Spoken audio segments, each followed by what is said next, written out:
स्वागत आहे तुमचं माझ्या सेकंड ब्लॉगमध्ये। मी ज्या काल कैऱ्या तोडल्या होत्या त्याची रेसिपी आज मी तुमच्याबरोबर शेअर करणार आहे। तर चला आम्ही कशा आंब्याची रेसिपी तुम्हाला शेअर करतो। ही आहे माझी मम्मी हाय कर।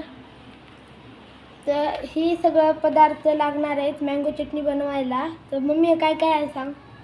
सो फर्स्ट हा आहे पुदिना, ह्या आहेत लाल मिरच्या, थोडंसं मीठ, हे पिंक सॉल्ट आहे, आपल्या सेहतसाठी खूप फायदेमंद असतं हे, कैरी, कांदा आणि लसणाच्या काही पाकळ्या। चला तर आपण बघूया आंब्याची चटणी कशी बनवायची। सर्वप्रथम आता मी ह्या कैरीच्या साली काढून घेत आहे आणि याला पूर्ण असं कट करून घ्यायचं आहे आणि याचे असे बारीक बारीक काप करून घ्यायचे। नंतर आपण असा कांदा बारीक कट करून घ्यायचा आहे। असं पूर्ण हा ऑनियन बारीक कट करून घ्यायचा आहे।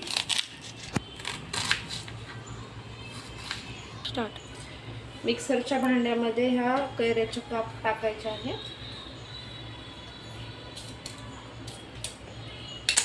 नंतर ऑनियन,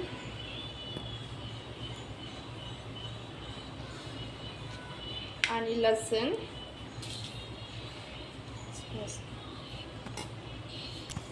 त्या मिरच्या पण अशाच टाकून द्यायच्या आहेत। आणि हा मी आमच्या गार्डन मधला फ्रेश पुदिना घेतलेला आहे।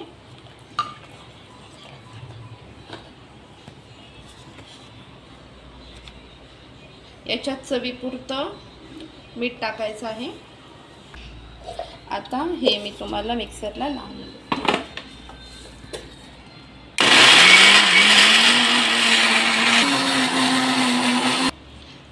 तयार आहे आपली चविष्ट कैरीची चटणी। ही खायला एकदम चविष्ट आणि खमंग लागते।